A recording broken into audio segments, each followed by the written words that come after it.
مساء الخير يا أحلى متابعين بكل المجرة، وكل عام وأنتم بخير، وإن شاء الله بالعادة عليكم بالصحة والسلامة. اليوم رح نعمل مع بعض معمول الشامي السوري الشامي بالطحين بكل تفاصيله بكل أسراره. بعتذر منكم تأخرت عليكم بتنزيل الطريقة، بس والله ظروف يعني كانت واليوم لحتى صح لي ساويهم وصور لكم إياهم. أنا هون عندي طريقة المعمول الصحيحة مليون بالمية. لا تمشوا الفيديو لأنه كل تفصيلة بالفيديو مهمة جدا. وإذا هالوصفة حبيتيها فوتي على صفحتي وتابعيها، أنا مطبخ دلال كل شي حتلاقي فيها. أنا هون عندي 2 كيلو من الطحين الزيرو الزهرة خاص للحلويات، كتير مهم. هي أول سر من أسرار نجاح المعمول معاكي بهالطريقة الممتازة. نختار الطحين الصح، لا تجيبي لي طحين متعدد الاستعمالات وتقولي لي والله المعمول ما زبط معي. لا، بدك تختاري المعمول الخاص بالحلويات. تمام. أنا هون عندي 2 كيلو من طحين الزهرة. هي أول سر من أسرار نجاح المعمول معانا. تمام. أنا هلأ بدي أحط له بس معلقة محلب. تمام. عندي هون أنا سمنة البقرة الحلوب، عندي كيلو من السمنة، عندي نص كيلو سمنة البقرة الحلوب، وعندي نص كيلو من سمنة الأصيل. بدي اخلطهم مع بعض بصراحة لأني وبيعطيكي نفس النكهة.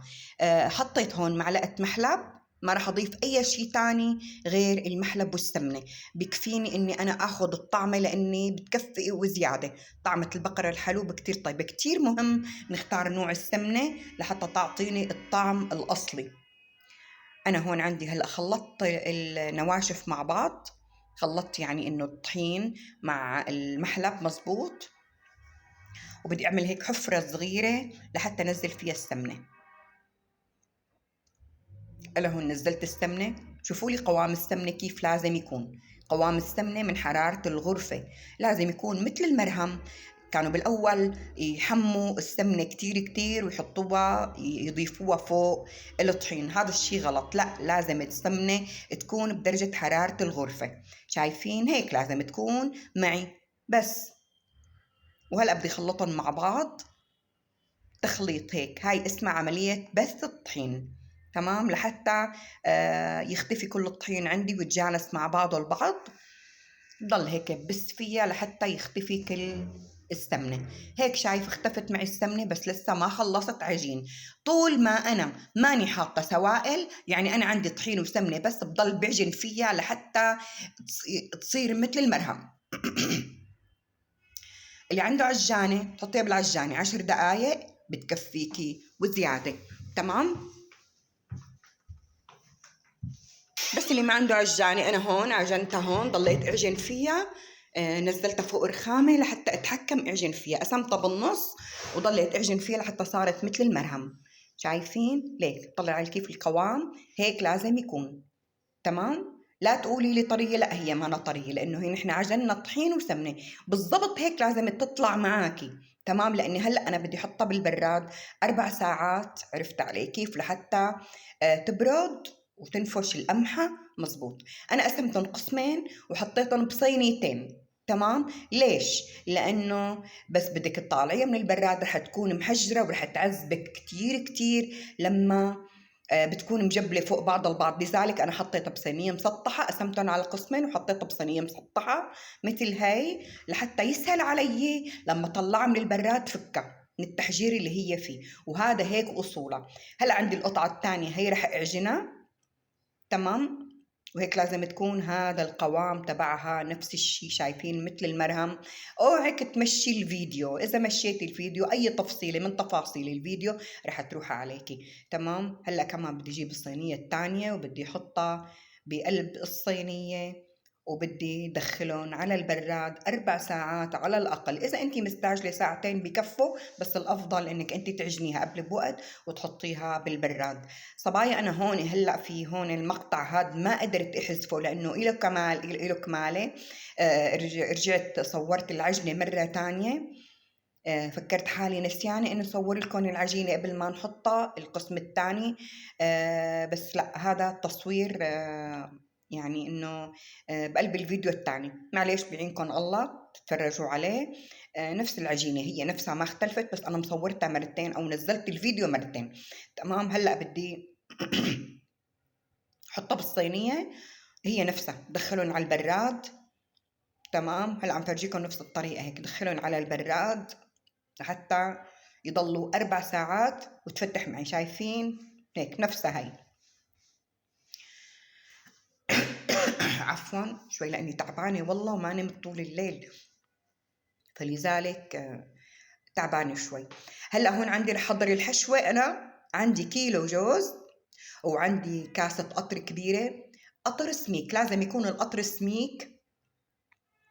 طبعا لطريقة تحضير القطر السميك بنحط كاستين سكر مع كاسة مي وحدة، وبنحطهم على نار هادية، وبنحط عنهم شوية حمض الليمون أو عصرة ليمونة. هلأ هون عندي فوق الجوزات أنا عندي مستكة، معلقة مستكة صغيرة طاحنتن مع معلقة سكر، حطيتهم فوقهم. وبدي أحط معلقة ونص ماء زهر، صراحة هو الماء زهر اللي بيجيب طعمتها طعم الجوز. وهلأ بخلطهم مع بعض وبحط لهم معلقة سمنة كبيرة وبعجنهم مع بعض لحتى تتماسك معي بهالطريقة. أنا بدي أعجنها، بدي كبتلها مع بعض أو كونها مع بعض لحتى تصير معي قطع صغيرة لحتى أقدر أو تساعدني بالحشي. وكمان عندي هون أنا كيلو عجوة، حطت له معلقة كبيرة سمنة. كمان البقرة الحلوب اختيار، السمنة بقلب الحشوة كتير كمان مهم لحتى يعطيك النكهة الأصلية تبعيت المحلات، وصدقا صدقا رح يطلع أطيب من المحلات إذا أنت تابعتي الطريقة بكل حذافيرها. رح ضل أعجن فيها لحتى تتشرب كل السمنة الموجودة. طبعا كمية السمنة حسب كمية العجينة. انت أنا كيلو هذا حطيت له معلقة سمنة كبيرة وكورتهم بهالطريقة كور صغيرة أو دعابيل صغيرة مثل ما بيقولوا، وحطيتهم على جنب. هلأ بدي ساوي التشريبة أو السوائل تبع العجينة. أنا عندي لكل كيلو بنحط له كاسة سكر وكاسة حليب. أنا عندي هون كيليين حطيت لهم كاستين سكر وكاستين حليب بارد جدا جدا جدا، يعني الحليب كان بالبراد بالفريزر. تمام. بتكون متلج. هاي العجينة بتحب البرودة، ما بتحب السخونة، بتحب البرودة.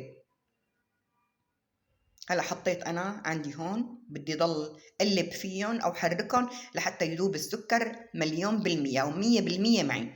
بعد ما حركتهم وداب السكر، هلا أنا عندي كمان كل كيلو بدي أحط له 3 معالق قطر سميك، كمان نفس القطر اللي حطيناه للحشوة.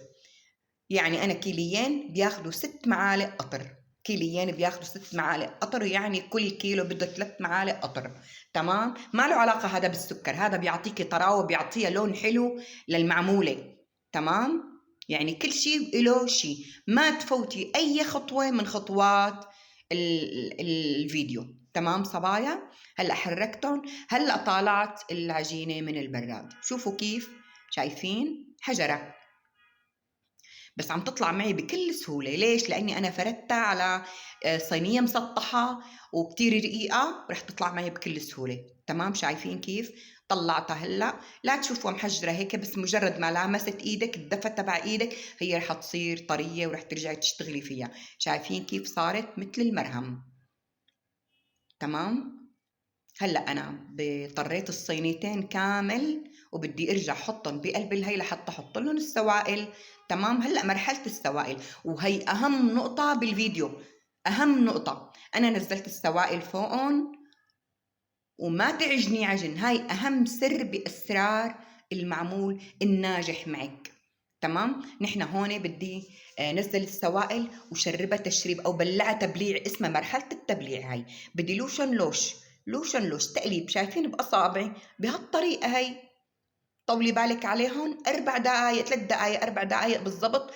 نحن هون عنا العجينه مجرد طحين وسمنه، فبتلاقيها عطشانه سوائل، يعني رح تشرب معاكي بكل سهوله. شايفين كيف لوش؟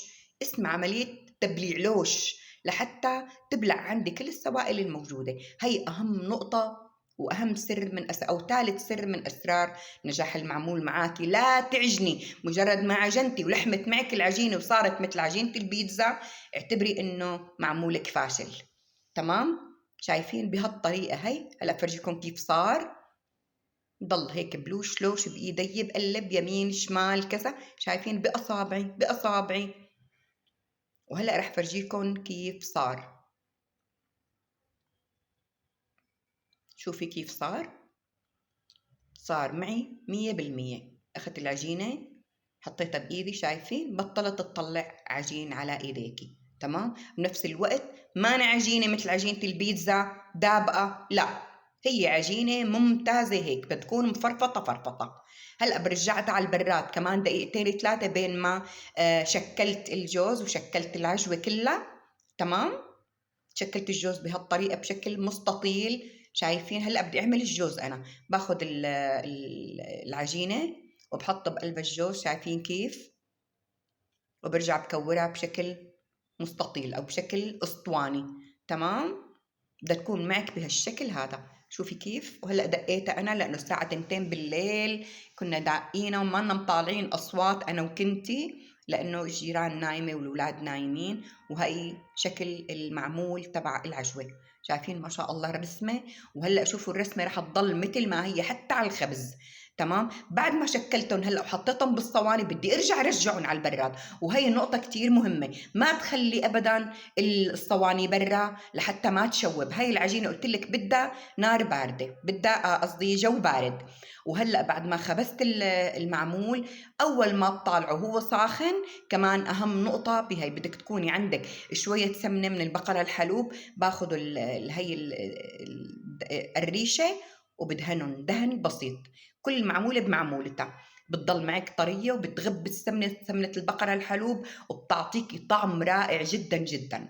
شايفين هي المعمولات الضوء ما واضح ابدا ابدا. شوفوا من بعيد كيف لما عم اقرب على الكاميرا فعم ما عم تعطي. هلا بتبين معاكم بمعمولة العجوة. شايفين ما شاء الله. شايفين الرسمة ما راحت ابدا، ضلت محافظة على وضعها محافظة. وشو ما بقدر اوصف لكم الريحة بتغوب القلب يا جماعة، عن جد بتغوب القلب. الجارة دقت علي قالت لي شو عم تعملي؟ يعني الريحة فاحت بكل البيت، ريحة المعمول. كل عام وانتم بألف خير. وهلا رح اقسم لكم. شايفين الرسمة ما شاء الله. هدول صغار هيك حطيت لهم شوية سكر ناعم فوقهم، هيك اولادي بحبون. وهي ما حطيت الا. شايفين كيف. هلا اطلعي على العجينة كيف رقيقة ما شاء الله.